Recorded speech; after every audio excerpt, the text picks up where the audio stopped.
Hey guys, here with Vuyo Khala, Vuyo for short, from Eagle's Eye Business Chamber. Today we're joined by a good friend of the chamber, Mr. Patrick from Cleaning Africa. I'll allow him to add more to his introduction. Patrick, thank you so much for being here today. Thank you so much, Vuyo. Good. And just a little more about your introduction. Who are you? Where do you come from? What's the story? My name is Patrick Ndwamato. I'm from Cleaning Africa Services. Okay. And just tell us what industry is that in and a bit more about your business, Cleaning Africa. Cleaning Africa is a commercial cleaning company. We operate in the cleaning space. Founded way back in 1998. Okay. We have been in business for 27, 28 years now. In the commercial space, we don't only do cleaning, we also offer other services like training, hygiene, pest control, once-off, which is specialized cleaning. So we are sort of like a full-time facility company. Okay. Management company, let's say. Since 1998, that's as old as I am. That's a true testament to success. What does success mean to you, Patrick? Success means looking back and look back and see the results. Looking back and see that, okay, we have achieved something since we started. I mean, we started with 2, 3 contracts and we look at it now. Then probably 5, 6 staff, and now we've got over 400 staff. So to me, that is success. We have empowered our internal staff. Look at them now, where they are now. They've all made huge headway. Our managers, some have grown from being cleaners to managers, some to salespeople, to some being absorbed by our clients. So yeah, to me, that is success and that's legacy. I think you have a true passion when it comes to building your staff up. In terms of that, Patrick, what I want to ask you is to say, what's the number one key when it comes to building success? Every business, the biggest asset is the staff. It is the people.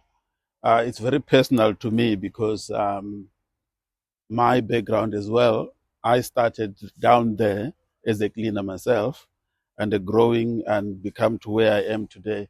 So those stuff that are what we have done for them, and we've always empowered our staff to make sure that they succeed and they don't only end up being cleaners, they grow and become managers and success and leave the cleaning job and go get other opportunities somewhere. So yeah, that is to me, staff is everything. Yeah, we try to empower them through our training academy that we have got. We've got courses that we offer to them as high as generic management. So yeah, we try to look after our staff as much as we can. It was inspirational. I mean, how does one go from being a cleaner to being a managing director of a company? It's possible. It's possible. Yeah, you have to start somewhere. You start from the ground. That's how once you start from the ground, then you'll understand how everything works. So for me, it was a journey. Obviously, like I said, I was a cleaner, and then obviously working at a site, and then get transferred to head office. From there, go to school, go to Damelin to go study. And then obviously, yeah, study, graduated. And when the idea of forming a company came along, then obviously it was a no-brainer. I was said, okay, I'm in. And then, hence this company was born from those just little discussion we had with my colleagues because we were working together.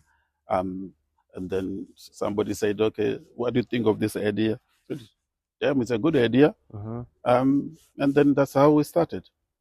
But having that experience of being a cleaner, now being a managing director, how would you say, how important is it to know all aspects of your business? It is very important. It's very important. That's why I'm very hands-on someone. I am down there. I know my staff, a lot of my staff, I know them by hand. I know what they're supposed to do. I know when they're doing it right. I know when they're doing it wrong because I've done it before.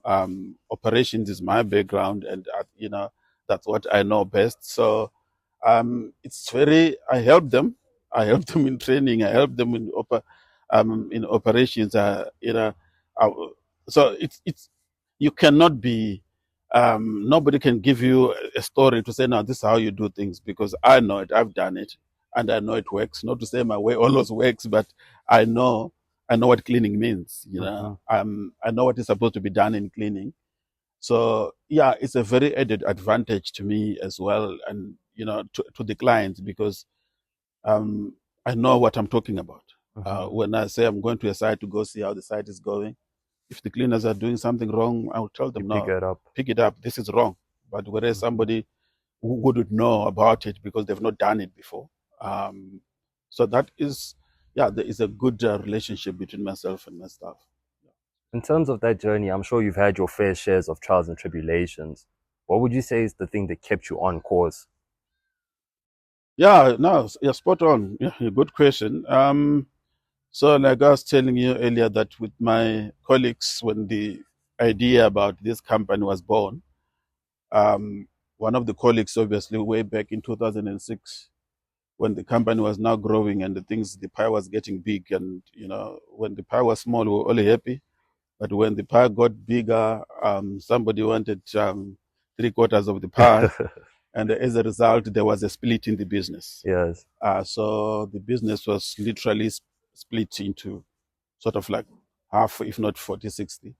And he took a lot of clients away, and we were left with few clients, and we had to build from scratch. But then I had new partners that I've brought in, that I brought into the business. So we had to literally sort of like start from scratch somehow. But yeah, we managed, and then 2008, the global meltdown hit, because we were very big in the motor industry, and that just affected a lot of things. And yeah, that was not a nice period for us. But yeah, we got through it, and we bounced back, and here we are. Yeah, still going strong. Would you say getting through that trials and tribulations is testament to your long-term vision? Yeah, definitely. Yeah, definitely, because we have always wanted to get the business for the business to have a national footprint. The business is called Cleaning Africa Services. The idea was obviously national footprint, and then cross over to the African continent and grow the business, which is that idea is still not dead. It's not dead, by the way. It's still there, but yeah, it's been a long journey. It's been Yeah, a long yeah, it's journey. been a long journey. I Yeah. think it's so rare to find a business mind like yours, someone who's had staying power in business since 1998, as you say. So to pick your brain, I'd ask you to say, in terms of the youth, what's one piece of advice that you could give to them? Yeah. The youth of today, they got too many ideas.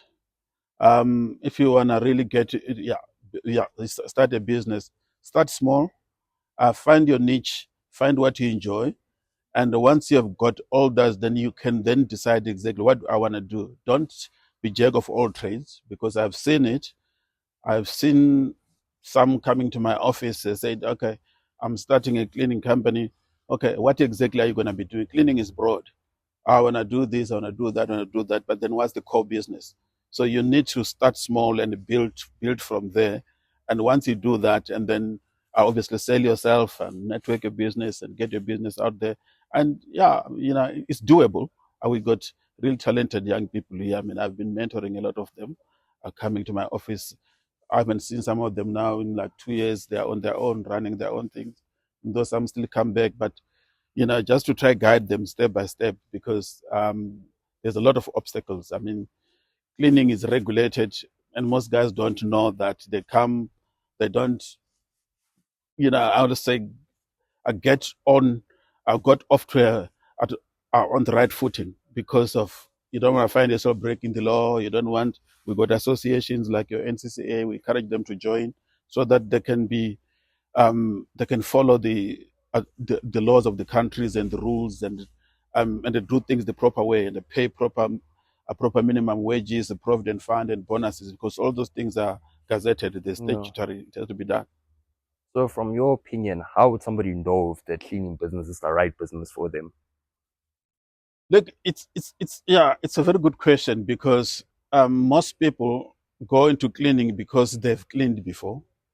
They've cleaned, or they lost their job, or they got fired for whatever reason, and they think, okay, I know so and so, so and so is a procurement manager, so they're going to help me. Then they go and register a company, and then the next thing, it doesn't work out.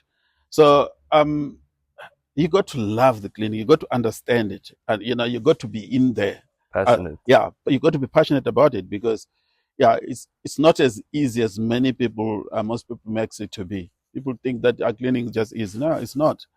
I mean, there's a lot of things involved. I mean, like I was telling you about the legislations. You got equipment, you got training, you got to get the right people. There's a lot because if you don't have the right people, you're not going to succeed. Wow. You know, you need those ground soldiers to be well trained and and be well looked after. So yeah, it's not for everyone. Yeah. But yeah, but it's a good space to be in. It might not be for everyone, but everyone should keep a clean house. Definitely. You previously mentioned that you yourself on the mentorship space. How important is it to find the right mentor in business? It's very important. It's very important because if you don't know how, you're not going to achieve the results. So with mentorship, I mean, I can say I've had probably 4 or 5 in the last 2-3 years now. They're coming to me and we start from scratch. I mean, a lot of these guys, they just go into registering a company. They don't even know how to cost a contract. And they get, obviously, because they're new in the game, they don't understand that you got a lot of vultures out there. If for you to get a business, somebody must get a pie. Somebody must get a cut. And it just doesn't work that way. I just try by all means just to say, guys, do it the right way. If you want to be successful in this business, do things correctly. And these are the do's and don'ts. So it's very important. You need a mentor because without that, it's not going to be easy. It's not going to be easy. Everybody needs a hand, somebody to hold your hand and walk with you. Someone who's been there, someone who's been there, learn from. Been there, done that. You need that. You need that. Hence, I'm open to that. I mean, they come to me and we help them. I help where I can, slot them in every now and then, and go through different, whether it's costing, whether it's just management, whether it's just training, whether it's equipment, whether it's SOPs. There's a whole lot of things that is involved in the like you said before, understanding all aspects of the business. You have to understand all the aspects because otherwise you're going to fail dismally. So to pick your brain once more, what's one piece of business advice that you often hear people reciting, but you feel as though is flawed in its nature?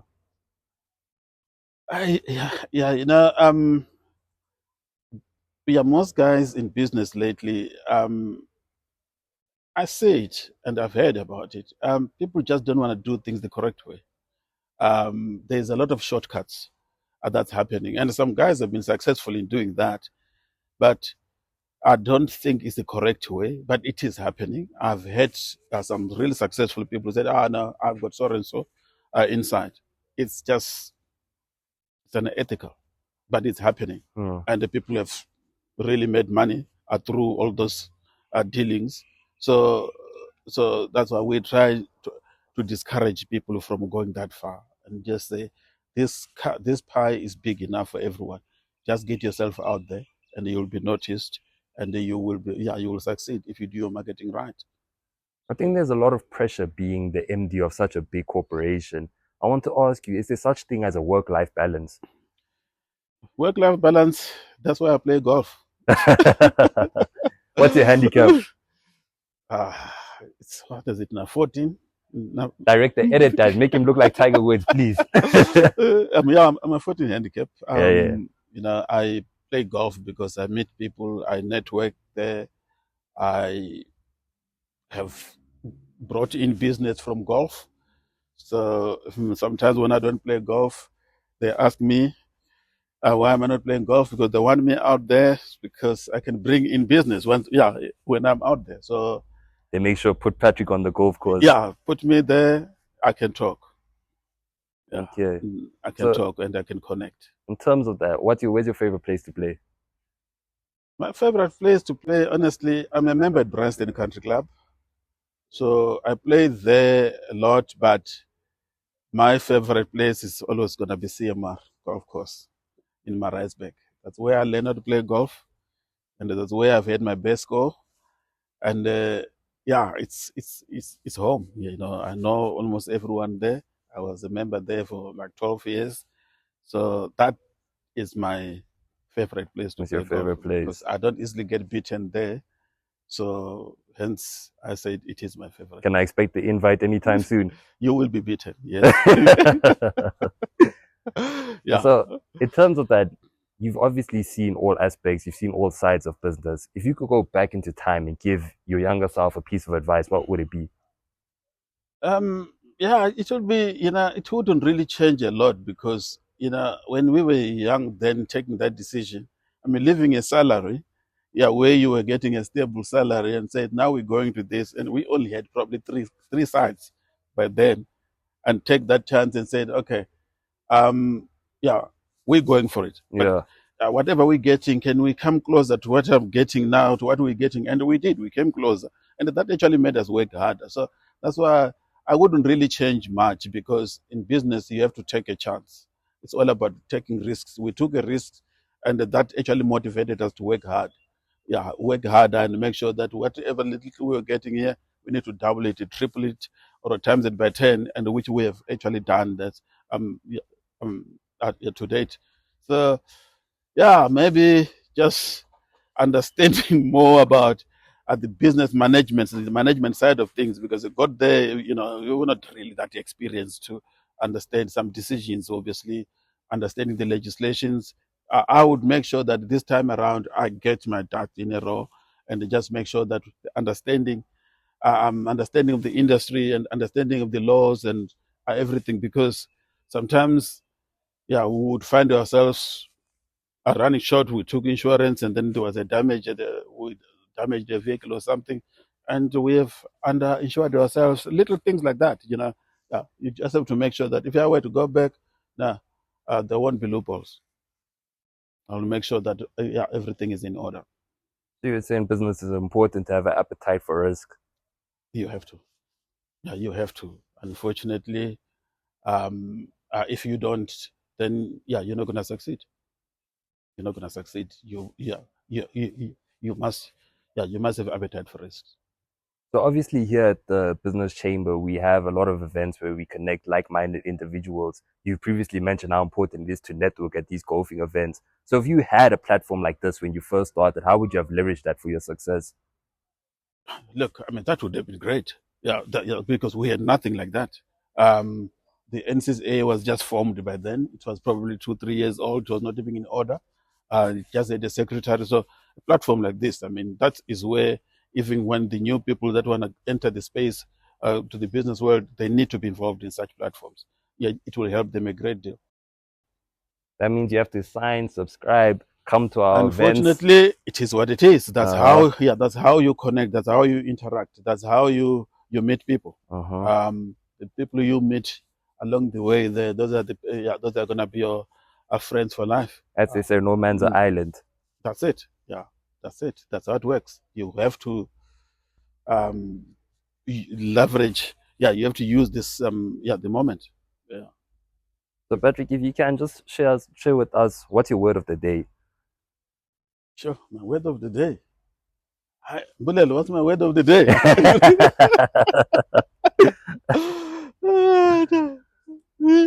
Yeah, it's a good question.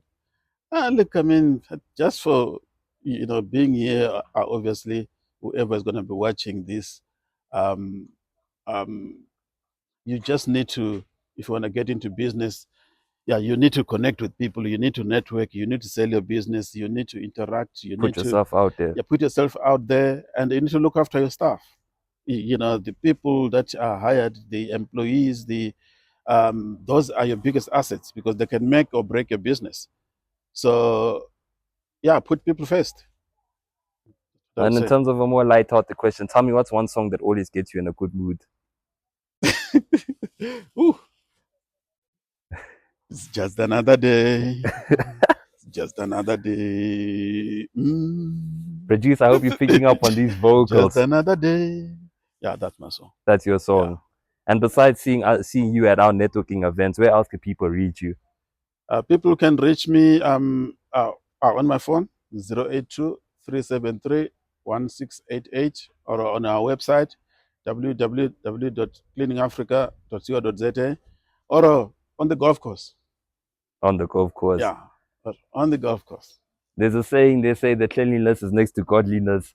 Patrick, you've been a wonderful guest. Thank you so much for coming out here Thank today. you so much. Thank you so much. Much appreciated. Cheers, man.